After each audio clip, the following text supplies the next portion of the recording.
De volta com o Educador em Entrevista, hoje aqui na companhia da Débora, psicóloga. Obrigado pela participação com a gente, Débora. Bom dia. Bom dia. Eu que agradeço hoje poder estar aqui para falar da campanha Janeiro Branco, porque é através da informação e da conscientização que nós podemos transformar a humanidade, podemos transformar o rumo da nossa história. E hoje nós sabemos que a saúde mental é um assunto muito sério e que precisa ser discutido. Bom, as pessoas estão muito acostumadas já com o Outubro Rosa, com o Novembro Azul, né? Queria que você explicasse um pouquinho o que é o Janeiro Branco. O Janeiro Branco é uma campanha que foi idealizada por psicólogos, mas para que a saúde mental saísse um pouco do campo da psicologia e se tornasse assunto de todos, porque todos precisam ter saúde mental. Então é uma oportunidade que começa agora no começo do ano mesmo, proposital, porque no começo do ano as pessoas estão motivadas a mudar as suas vidas. Então nós queríamos, através do mês de janeiro, sensibilizar as pessoas para começar a falar de saúde mental, para começar a pensar qual a qualidade dos meus pensamentos, qual a qualidade dos meus sentimentos, qual a qualidade dos meus relacionamentos. E assim começar a pensar o que causa o sofrimento psíquico, o que causa relações tão violentas, e assim procurar ajuda, seja de um psicólogo, seja de um amigo, seja da comunidade. Então o Janeiro Branco quer mesmo chamar atenção para a saúde mental e mobilizar as pessoas a falarem e muito sobre a questão da saúde mental, que ainda é pouco discutida na saúde pública. E também tem uma questão prática aí que a gente ainda tem muito preconceito relacionado à saúde mental. Sim, as pessoas de maneira geral, por exemplo, não gostam de comentar que vão ao psicólogo, que fazem tratamento psiquiátrico. Então as pessoas têm vergonha de falar que tem algum problema psíquico. E isso se torna um tabu. E com o tabu, elas não procuram ajuda, elas não procuram informação, e assim a humanidade vai adoecendo emocionalmente cada vez mais e buscando menos ajuda. Um exemplo é que hoje nós temos cerca de 300 milhões de pessoas sofrendo de depressão. Menos da metade procuram tratamento por vergonha, seja da família, seja dos amigos, ou não procuram ajuda por falta de informação. Muitas vezes por perceber que não está bem, mas não sabe o que é, não tem ideia e não procura mesmo uma resposta. O país passou, né, por um processo grande em algumas décadas com a questão da luta antimanicomial, né?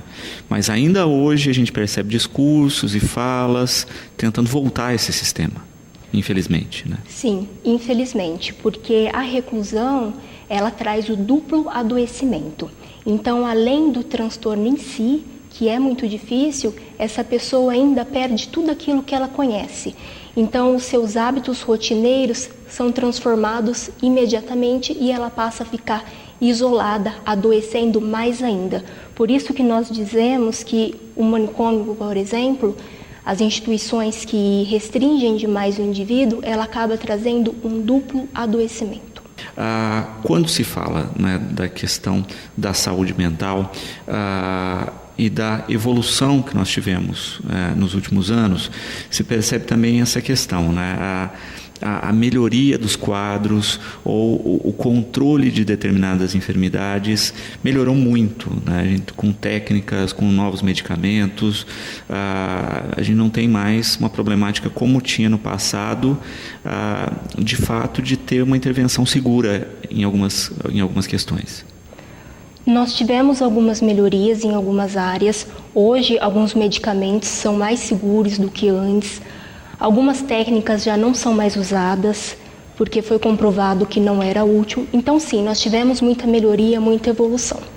Mas pensando em transtorno mental, a Organização Mundial de Saúde alertou a humanidade que as taxas de depressão, suicídio e ansiedade aumentaram muito e fugiram do controle. Então, enquanto algumas coisas foram bem resolvidas, outras, a Organização Mundial da Saúde vira para nós e diz: estamos sem controle da situação. E então nós percebemos que nós precisamos tirar mesmo a saúde mental dos consultórios, dos hospitais, e olhar mais para o nosso entorno social e perceber mais dentro das relações humanas o que está causando tanta ansiedade, a depressão, o suicídio, o que está causando sofrimento de maneira geral. Então hoje eu acredito que a nossa melhor evolução é ter a consciência que precisamos sair de consultórios e olhar mais para as pessoas, e ir para a rua, e ir até elas e perguntar, afinal, o que está acontecendo. E se tem um número gigantesco de hipóteses hoje, né? Se fala não só mais da questão de estresse, da rotina de vida que se tem hoje, mas também se coloca qualidade de alimentação, você tem os fatores ambientais aí que alteraram, né? Então sempre as respostas estão num conjunto de coisas e nunca na pílulazinha mágica que muitas vezes as pessoas querem.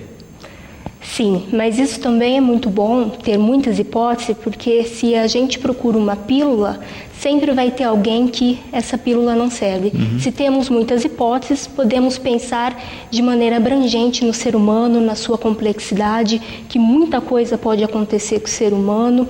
Então vamos dizer que tem hipótese para todo mundo.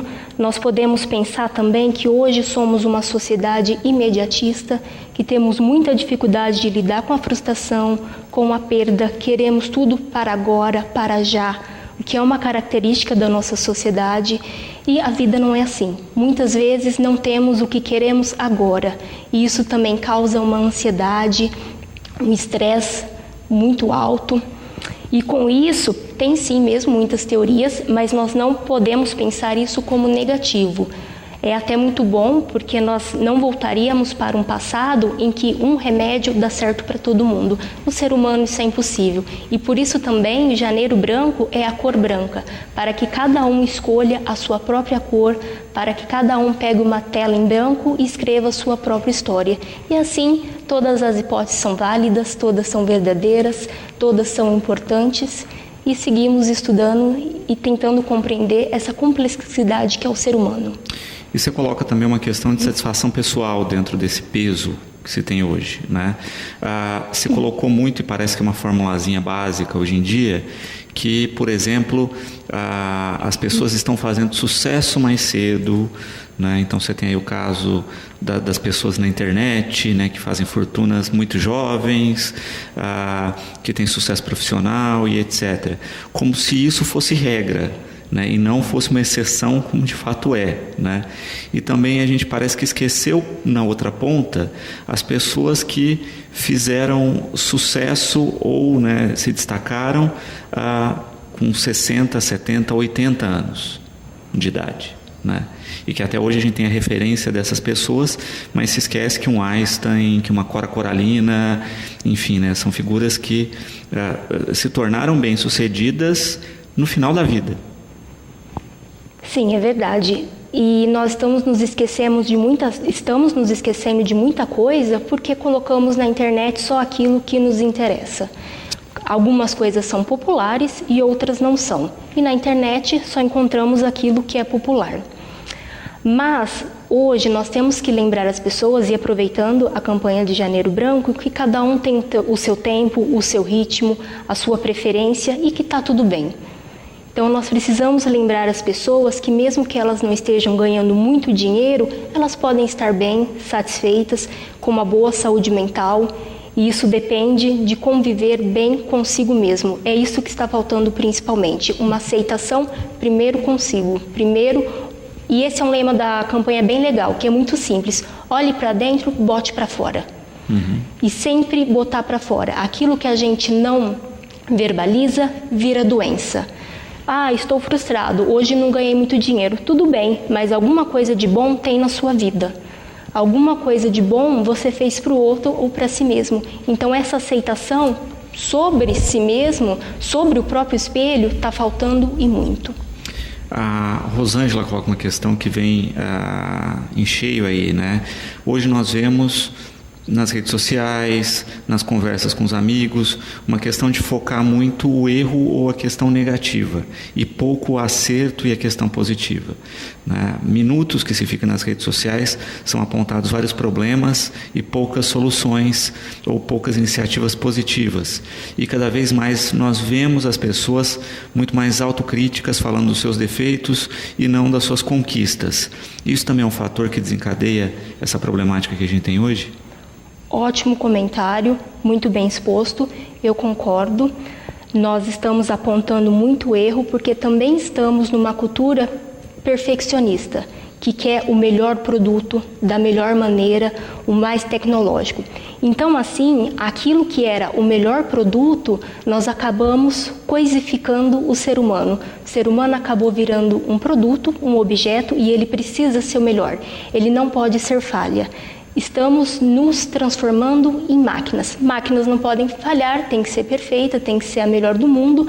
Então, um erro vira um desastre, sendo que um erro faz parte da nossa humanidade e agora vira um grande caos, um desespero.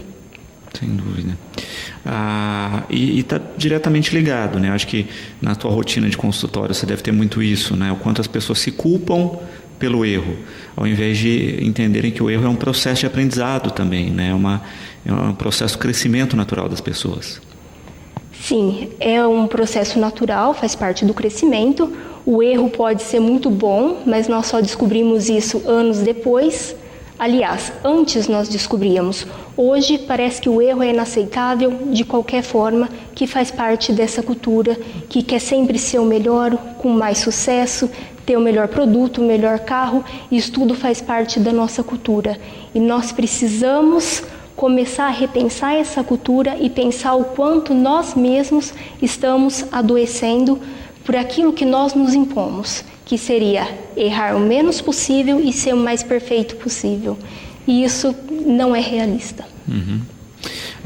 E bem nessa questão central aí também a gente vê um outro fator, que é que as pessoas, em função disso, não admitem mais os erros, né? No sentido prático de assim, não fui eu que errei, a culpa é do outro. Não existe mais um me desculpe, né? Não existe mais o pensamento sobre, olha, deu errado por causa disso, então vou fazer melhor da próxima vez. Então o fator que seria do erro de evolução também fica de lado, porque não se faz o processo correto. Sim, e colocar a culpa no outro gera o quê? Raiva no outro. Então os relacionamentos ficam ainda mais desgastantes. É sempre o outro, nunca sou eu. E assim nós não crescemos, e quando não crescemos, voltamos a cometer os mesmos erros, e quando cometemos os mesmos erros, a culpa é do outro de novo. Então torna-se um ciclo vicioso em que ninguém é culpado, mas ao mesmo tempo todo mundo é culpado, e todo mundo fica aí numa eterna adolescência. Rogério colocando aqui, né? Hoje nós vemos também uma questão muito grande de utilização de medicamentos, até na infância, né? Ele pergunta como é que você vê isso e como é que estão as discussões nesse sentido, né? Nós temos de fato uma geração tão hiperativa como se diz, ou temos alguns exageros aí nesses diagnósticos? Essa é uma questão bastante polêmica, com opiniões até divergentes entre os psicólogos e entre psiquiatras e psicólogos. Mas, por exemplo, a Organização Mundial de Saúde declarou que precisamos medicar muito menos as crianças, principalmente. E a Organização Mundial de Saúde também declarou que há muitos diagnósticos errados e assim a medicação também está equivocada. E sobre as crianças, tem razão, nós não temos mais certeza se existem tantas crianças hiperativas ou se estamos medicando demais. Pensamos que com essa correria, com uma suposta falta de tempo, com trabalho, estudos, mesmo os pais dessas crianças que ainda querem se aprimorar e continuam estudando, trabalhando, eles poderiam estar com menos paciência, eles poderiam estar dando menos tempo para que a criança seja criança. Será que é verdade que os pais estão deixando as crianças mais tempo na frente da televisão para que elas fiquem mais tempo em silêncio? São muitas questões, nós precisaríamos de um dia só para discutir isso, Ainda não temos comprovações científicas o suficiente para dar respostas claras e responder todos esses questionamentos.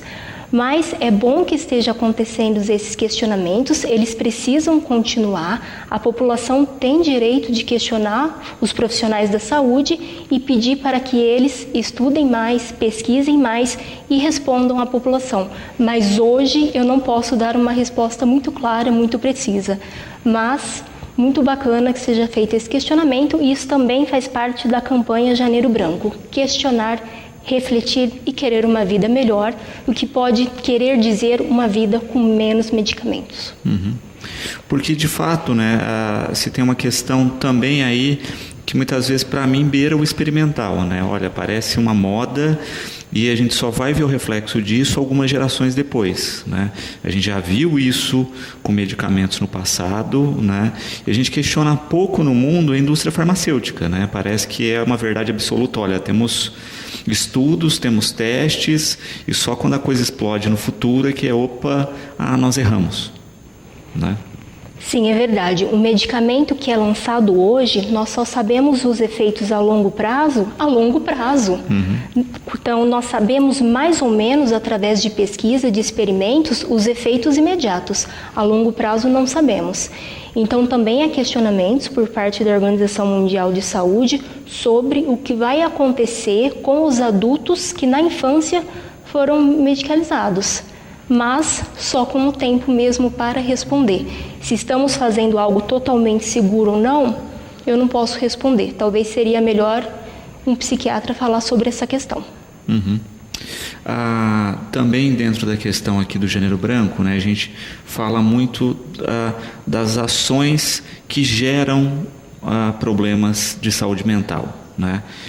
Uma que a Jaqueline coloca aqui, o aumento do consumo de drogas ilegais e de álcool, né, também tem gerado mais transtornos, né? Como é que você vê essa questão? Aí também entramos em um ciclo vicioso. Uma pessoa em sofrimento psíquico, ela busca mais álcool e drogas. Através do álcool e drogas, ela tem mais problemas psíquicos. Então voltamos naquela questão, o que começou primeiro, o álcool e as drogas ou o sofrimento psíquico, ou por causa do sofrimento psíquico uma pessoa busca o álcool e as drogas, mas se torna um vício e assim as pessoas vão se tornando mais doentes e tendo mais consequências negativas para toda a cidade, para toda a comunidade, para todo mundo. Quando se pensa também nessa estrutura, a gente vê isso, né? O quanto que agrava o problema, né? Porque aí é isso, a pessoa busca no álcool, na droga, uma fuga e isso piora o quadro. Sim, porque através do álcool e da droga, então descobre que aquele sofrimento psíquico, ele foi amenizado no momento. E pode ser que o efeito dessa droga já não tem mais aquele efeito de fuga da realidade, então outros comportamentos vão aparecendo. Por exemplo, um comportamento mais agressivo, um comportamento mais antissocial e realmente a situação vai cada vez piorando, se agravando cada vez mais e prejudicando mais pessoas. E como a Daniela coloca aqui, né, também quando a gente pensa na questão do medicamento, o medicamento também vicia, né, se usado de maneira indevida ou prolongado. E a gente vê ainda uma resistência muito grande aos tratamentos ou às ações com pouco medicamento ou sem medicamento, né? Parece que, de novo, a gente quer cair na pílula mágica, né? Que ela resolva o problema e não mudar de rotina, mudar de atitudes, como uma ação de tratamento. Sim, por exemplo, a psicoterapia, ela pode causar muita dor. Olhar para si, olhar para suas verdades, para os seus sentimentos, pode ser muito doloroso. E é um caminho que pode ser muito longo. Uma pessoa pode fazer psicoterapia por muito tempo até se sentir melhor. É um caminho mais longo, que dá mais trabalho, que causa mais sofrimento e faz com que as pessoas fujam mesmo de qualquer caminho que seja mais trabalhoso e procuram, de novo, essa pílula mágica. Mas a psicoterapia, ela poderia oferecer um suporte a longo prazo. Ela poderia dar para o indivíduo um instrumento que a longo prazo ele não precisaria mais de um profissional da saúde, porque ele aprendeu a se conhecer, ele aprendeu o caminho para ir até ele mesmo. E esse aprendizado ele pode levar para o resto da vida, que seria o autoconhecimento. O autoconhecimento ele é uma ferramenta da nossa saúde mental, ele é o que nos mantém muito bem. Mas ainda a gente tem uma resistência disso enquanto tratamento, né? Poderia estar muito mais na rotina do que os medicamentos. Sim, existe uma resistência muito grande, até porque as pessoas, como eu disse, têm vergonha de ir no psicólogo, porque ainda existe essa história que psicólogo e transtorno mental é para loucos, que só uma pessoa muito louca vai no psicólogo. E não é verdade. Uma pessoa pode ir até o psicólogo para conviver melhor consigo mesmo em sociedade, para se conhecer, para se desafiar, para buscar uma nova motivação, buscar um novo caminho, mas há essa resistência principalmente por falta de conhecimento e por preconceito.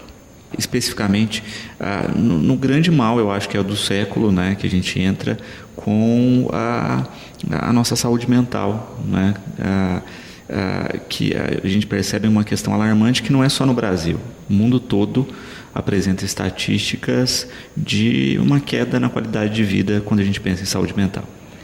Sim, a saúde mental ela se tornou um grande tabu, ninguém fala disso.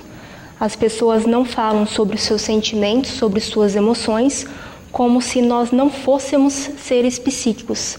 Nós precisamos falar de saúde mental, nós precisamos olhar para os nossos sentimentos, conversar com as nossas emoções, prestar atenção no nosso comportamento, porque o ser humano é um ser emocional.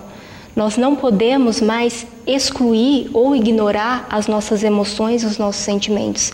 Estamos adoecendo porque estamos ignorando a nossa própria voz. Clara, com uma outra questão também interessante aqui.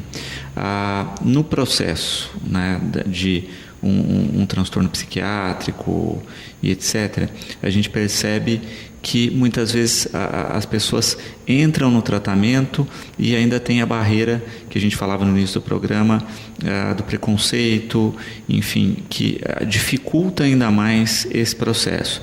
Ela pergunta se atualmente, com essas mudanças que nós tivemos, você acredita que a sociedade está um pouco mais aberta? A sociedade está um pouco mais aberta, mas ainda falta muito. Então, por exemplo, ela traz os transtornos. Se eu falo hoje, se eu estou numa reunião e trago uma pessoa e eu comento que essa pessoa, por exemplo, tem esquizofrenia, muitos ao redor podem sentir medo, por exemplo. E sempre que tem um preconceito, uma intolerância, uma fuga do diferente, é por falta de informação, é por falta de conhecimento. Então, apesar da sociedade estar mais aberta, falta muita coisa. E o que falta principalmente é informação, é conscientização, e uma forma de melhorar isso é através da campanha. Por isso é muito importante que, por exemplo, a televisão abre espaço para que podemos debater o assunto. E por isso que, em nome de todos os psicólogos de Batatais, eu agradeço a oportunidade. Falando na busca aí por um tratamento, né, é o que o Cláudio coloca. Muitas vezes as pessoas não sabem nem o caminho de fazer um tratamento, de buscar um tratamento, né? O que você indicaria nesse sentido? Fale, simplesmente fale. Esse é um dos lemas da campanha, verbalize. Então, comece conversando com um amigo. Você pode se surpreender porque ele pode ter passado pela mesma coisa. Busque um psicólogo, não precisa começar imediatamente um tratamento. Você pode ir até um consultório, tirar dúvidas, perguntar, dizer o que está sentindo. Pode participar de grupos terapêuticos. O grupo é muito interessante porque você descobre que há muitas pessoas que pensam e sentem de maneira semelhante a você. Mas precisamos começar a falar. Esse é o primeiro passo, é o passo fundamental. Rogério, também perguntando a respeito da questão das terapias de grupo, que nós vemos pouco no Brasil, né? Você acha que também seria uma ferramenta interessante? A terapia de grupo é excelente. É uma ferramenta em que as pessoas não dependem tanto do profissional de saúde. Por exemplo, numa terapia em grupo, há um psicólogo ou um outro profissional que coordena o grupo, mas é o grupo que tem a voz.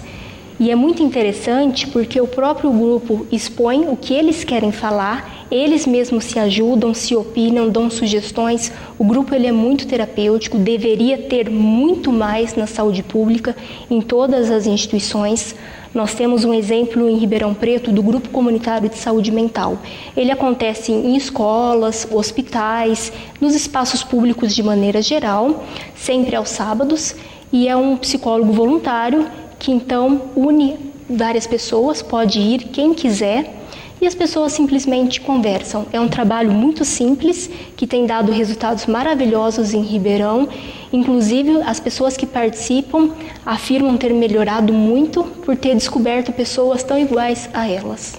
E porque muitas vezes a gente vê essa questão, né? A pessoa não consegue se enxergar, né? E às vezes na terapia em grupo ela se enxerga no outro, né? E às vezes uma questão que ela acha pesada, complicada, vendo na fala do outro, resolve de uma maneira mais fácil.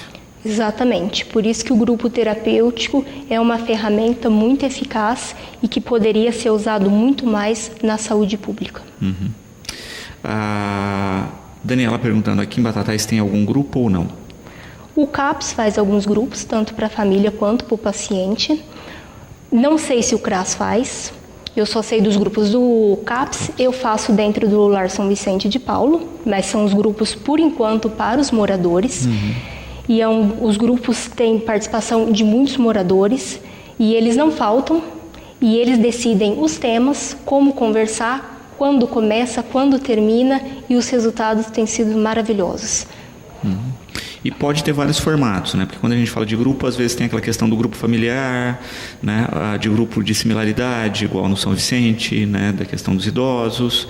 Então, são montados em cima de condições similares, né? Aqui a gente vê, por exemplo, a gente tem grupos relacionados à dependência química, né?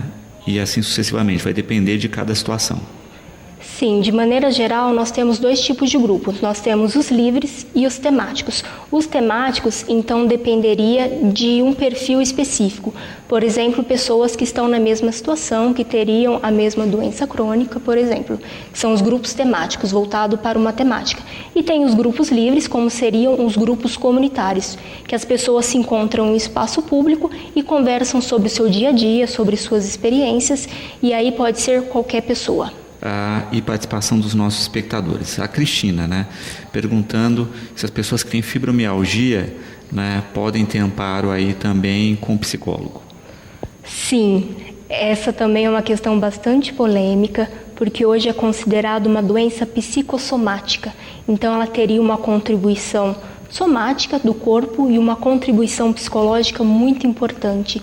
Então sim, eles poderiam se beneficiar e muito de um atendimento psicológico. Perfeito. Daniela colocando, né?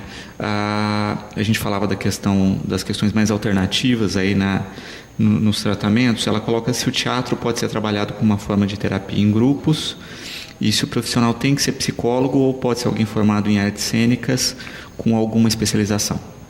Terapias, de maneira geral, podem ser feitas por diferentes profissionais. A psicoterapia só pode ser feita pelo psicólogo, mas terapias alternativas, terapias de maneira geral, podem ser por profissionais de diferentes áreas. O teatro é uma ótima terapia, é uma ótima oportunidade para expressar aquilo que você nem sabia que estava sentindo, através de um personagem, através de uma imitação. Dentro da psicologia há o psicodrama. Aí, no caso, seriam psicólogos usando a arte do teatro para a terapia.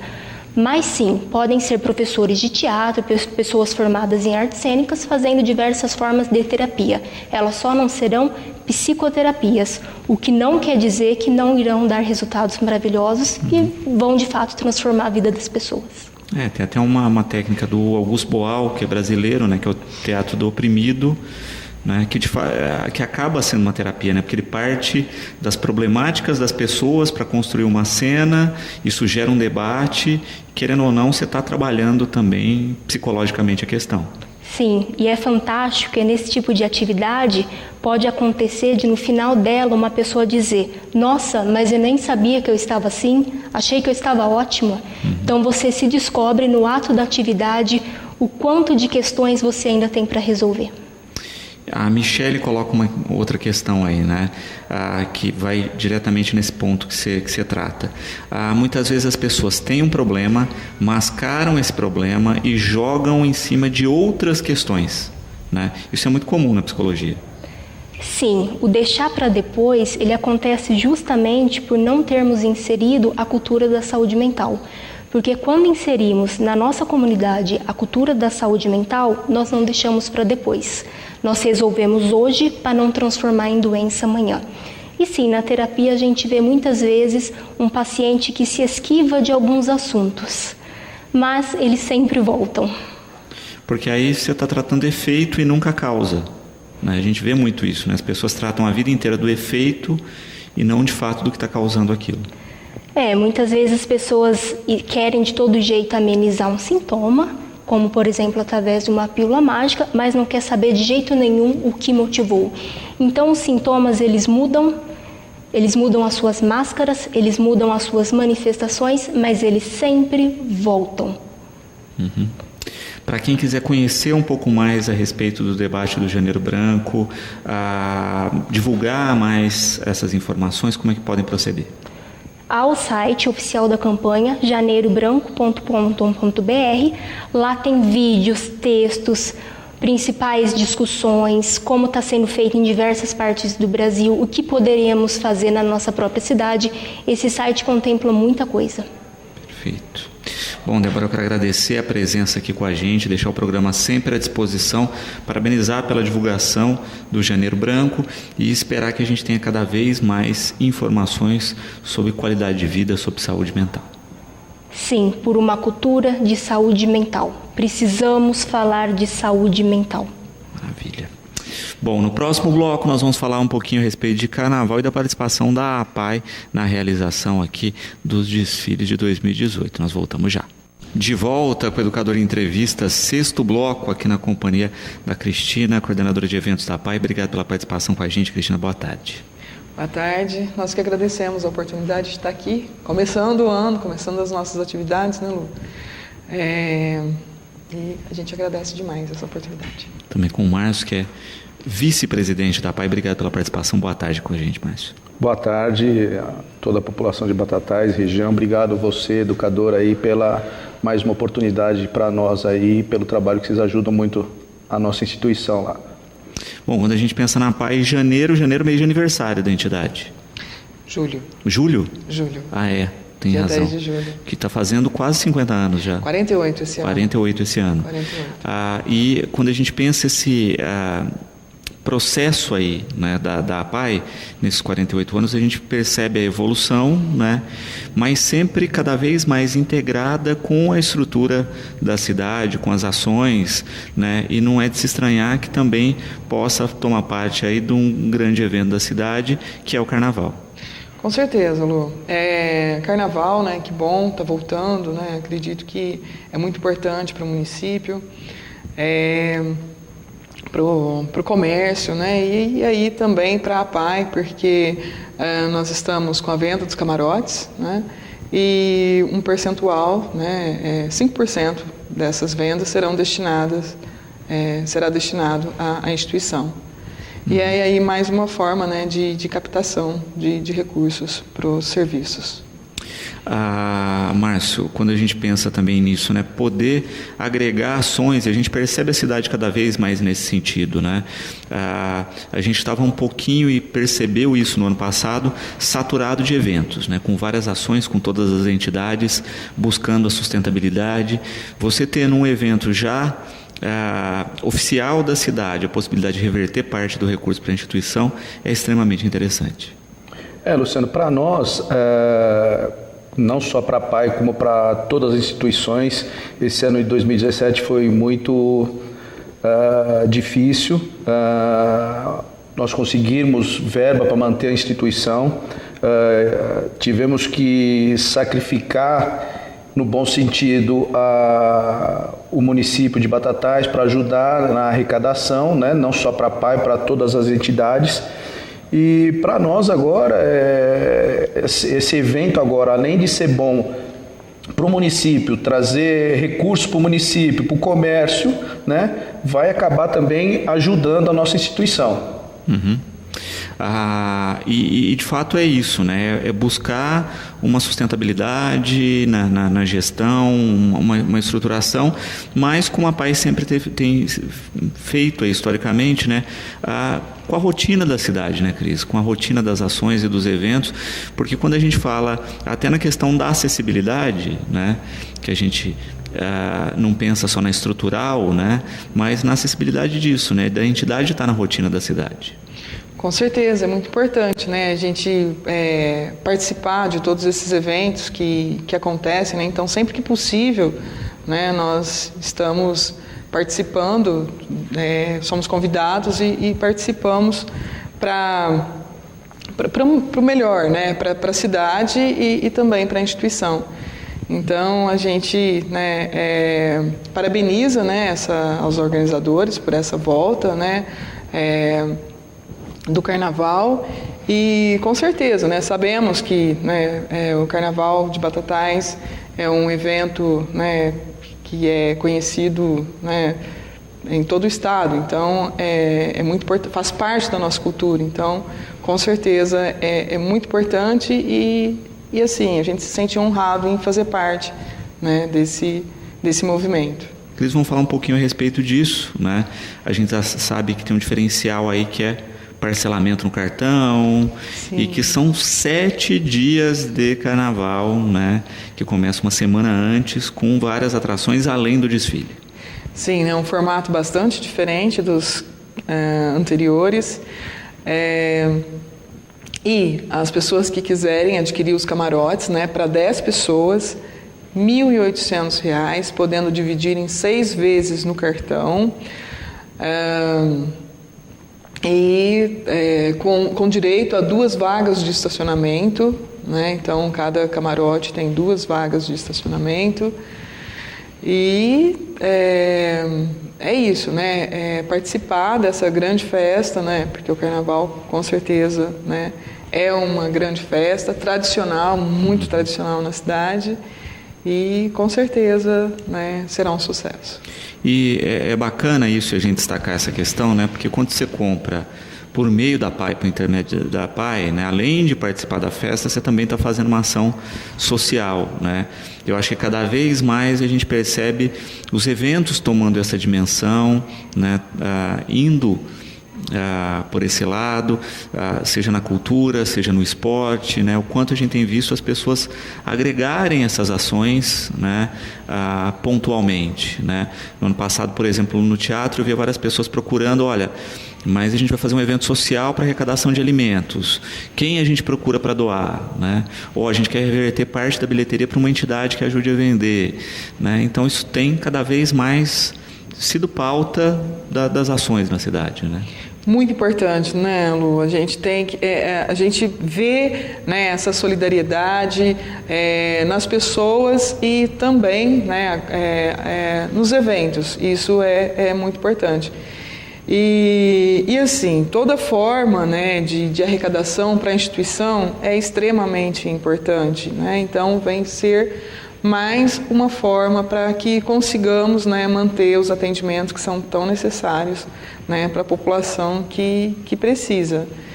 Então, nós temos, né, começando o ano aí, nós temos muito a agradecer a todas as pessoas, né, de Batatais, principalmente, né, de Batatais, porque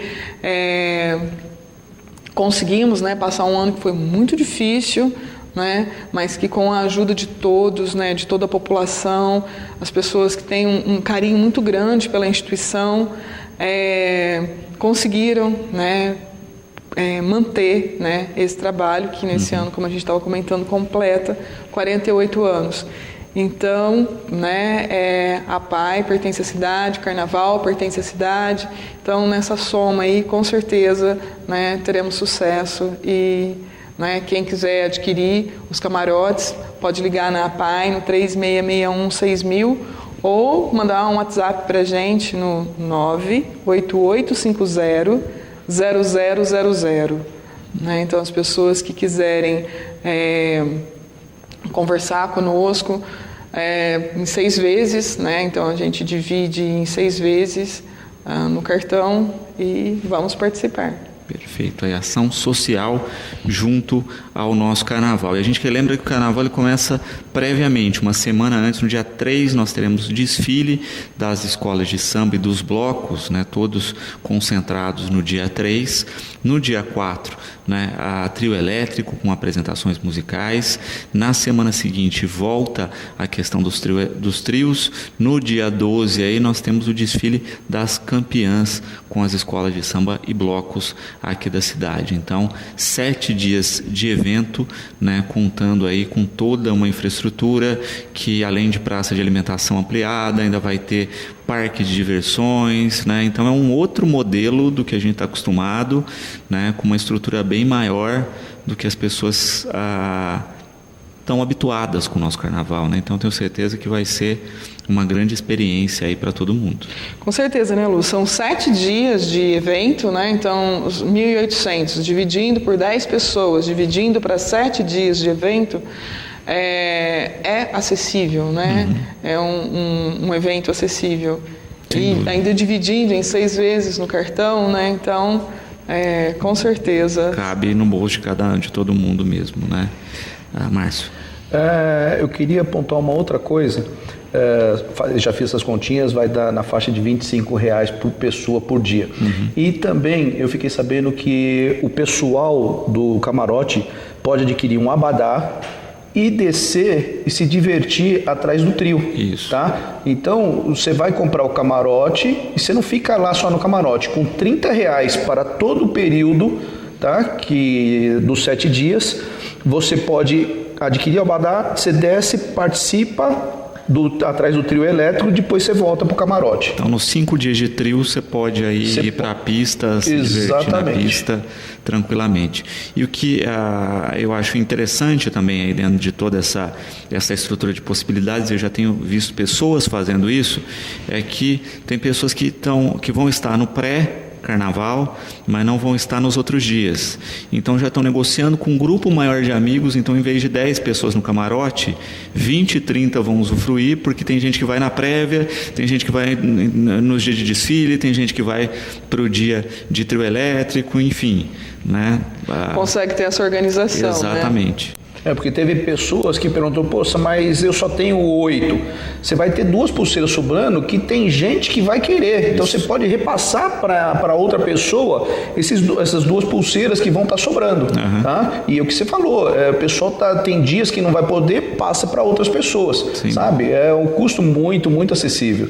E o carnaval de Batatais é um carnaval famoso e está voltando com tudo aí, acho que agora para ficar de vez aí com uma festa muito, muito boa. E outra dica também, né? A gente também tem às vezes pessoas com grupos maiores, né? Então a gente até indica isso, né? Procure com um grupo maior e já avise, porque às vezes você nem coloca a divisória interna do camarote, você já faz um camarote para 20, para 30 pessoas, que usualmente tem gente que já está acostumado com isso e também é interessante, né? Outras pessoas já gostam de mais espaço, já ratei menos pessoas para ficar com um camarote mais espaçoso, isso também é possível. Sim. Né? Pensando também nessa dinâmica estrutural aí social, a gente sempre fala isso, né? Além dessas ações diferenciadas, a APAI tem uma série de ações com que as pessoas podem colaborar. Sim, então nós estamos com a cota premiada, né, que completou 1 ano e as pessoas mensalmente podem, né, ajudar a instituição. Nós temos o Empresa Amiga, que já estamos trabalhando, né, para esse ano, já estamos pensando em Tropa do Bem, a Nota Fiscal Paulista do mês de dezembro, a gente ainda continua cadastrando, está em tramitação talvez essa continuidade, estamos buscando aí tem um projeto de lei para ser aprovado, né? Eles estão buscando essa aprovação para que continue a Nota Fiscal Paulista, então nós estamos aí aguardando também. Enfim, né? A gente pede para que as pessoas, né, visitem a instituição, conheçam e colaborem para que o trabalho que é realizado aí pela APAI continue, né?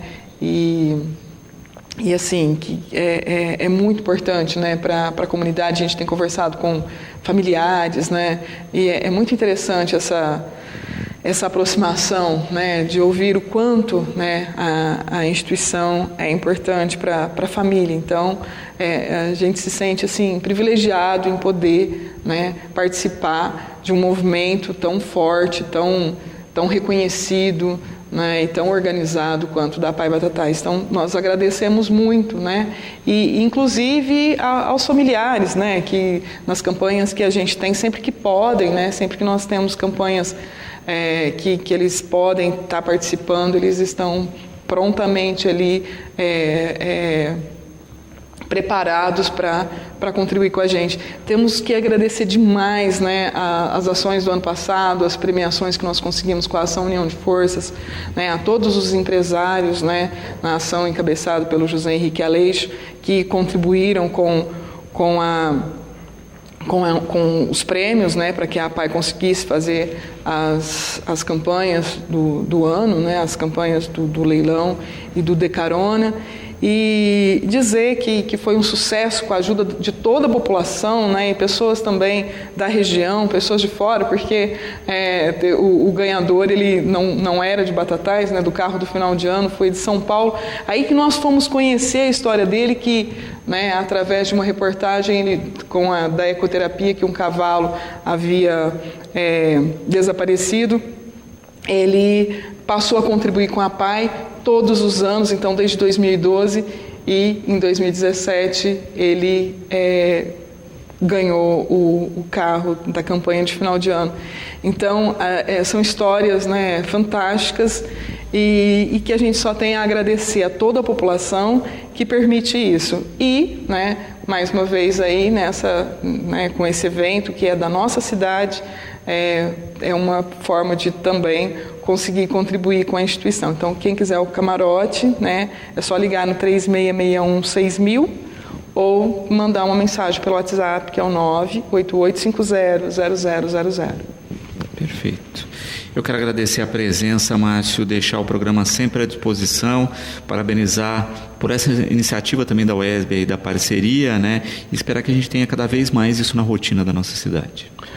Luciano, eu que agradeço mais uma vez a educadora de ceder o espaço, você, a comunidade Batatais, pela ajuda que sempre tem dado para a nossa APAI e as outras instituições. E deixar claro que o pessoal não sabe, a nossa APAI ela é referência nacional, tá? Tanto o trabalho que nós fazemos, a quantidade de trabalhos, tá? Que muitas APAIs não têm a ecoterapia, não tem a casa do idoso, sabe? Então, eu tenho orgulho da nossa APAI aqui. Uhum. E, mais uma vez, obrigado os empresários que ajudaram o ano passado, a compra do carro, espero que ajude de novo esse ano, para a gente poder conseguir, no mínimo, fazer o que a gente fez o ano passado. Cris, quero agradecer a presença, parabenizar pelo trabalho. Você sabe que o programa está sempre à disposição. Nós agradecemos muito, muito, muito, muito mesmo, né, a todo esse carinho que a educadora tem com a APAI. Nosso muito obrigada. Bom, o programa de hoje vai ficando por aqui. Lembramos que às 18h30 temos Cidade na TV. Você fica agora com a programação da TV Brasil e nós voltamos amanhã, como sempre, logo após o Fique Sabendo, com mais um Educador em Entrevista.